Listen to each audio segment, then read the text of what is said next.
చూసిండ్రా అనుల్లా జనాలంతా ఎట్ల గూమిగూడిన్రో. పార్వతీపురం, మన్యం జిల్లా పాలకొండ, వీరఘట్టం మండలాల యూరియా కోసం ఇగో ఇట్లా అవస్థలు పడుతున్నారు రైతులు. పాలకొండలున్న మన గ్రోమర్ కేంద్రానికి యూరియా బస్తాలు నిన్ననే అచ్చినాయని తెలిసేటాళ్లకు తెల్లారక ముందు నుంచే ఇగో రైతులంతా ఇట్లా ఎగబడ్డరు. ఓ దిక్కు ఎండ దంచుతున్నా యూరియా కోసం ఇట్లా పడిగాపులు కాసిండ్రు అన్నదాతలు.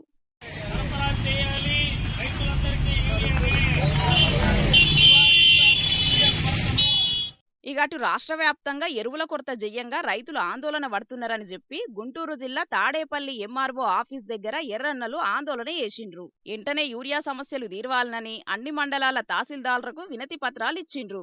అటెంకాలు మాట్లాడుకుంటా ఎన్నికల ముందు ఏ రాష్ట్ర ప్రభుత్వం అయినా ఏ పార్టీ అయినా రైతు లేనిదే రాజ్యం లేదని, రైతే రాజని, రైతే దేశానికి వెన్నెముక అని అనేక మాటలు చెప్పి ఆచరణలో రైతు పండించే పంటప్పుడు విత్తనాలు కల్తీ, ఎరువులు కల్తీ, ఆ తర్వాత మొత్తం పంట పండిన తర్వాత దళారుల చేతుల్లో తీవ్రంగా మోసపోవటం, రేట్లు లేకపోవటం, ఇలాంటి అనేక బాధలతో రైతు బాధపడతా ఉంటే మూలిగే నక్కపోయిన తాటికాయ పడ్డట్టు 200 చిల్లర అమ్మాల్సినటువంటి యూరియా ధరలు 300, 400 పెంచి బ్లాక్ లో అమ్మటమే కాకుండా ఇతర ఎరువుల్ని తీసుకుంటేనే యూరియా ఇస్తామనేటటువంటి దుర్మార్గమైనటువంటి పద్ధతుల్లో ఇవాళ డీలర్స్ గాని అనేక రకాలైన సొసైటీలు గాని వ్యవహరిస్తా ఉన్నాయి. వెంటనే యూరియా సమస్యలు తీర్వాలే, ఉల్లి రైతులకు కూడా న్యాయం చెయ్యాలి, లేకుంటే పెద్ద ఎత్తున ఆందోళనలు ఏత్తమని వార్నింగ్ ఇచ్చిర్రు ఎర్రన్నలు.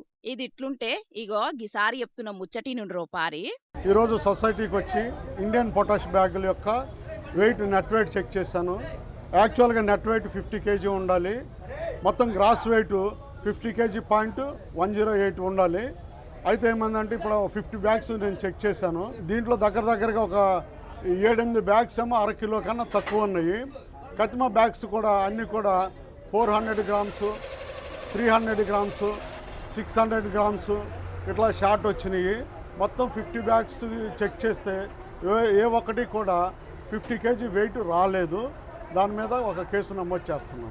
ఇన్నరు కదా, ఏలూరులో ఉన్న సొసైటీ దగ్గరికి పోయి ఎరువుల బత్తాలు ఎంత బరువు ఉన్నాయని చెకింగ్ చేస్తే 50 బత్తాలల్లా ఏ ఒక్కటి కూడా ఉండాల్సిన బరువు లేవట. దీంతోని కేసు రాసిండ్రట అధికారులు.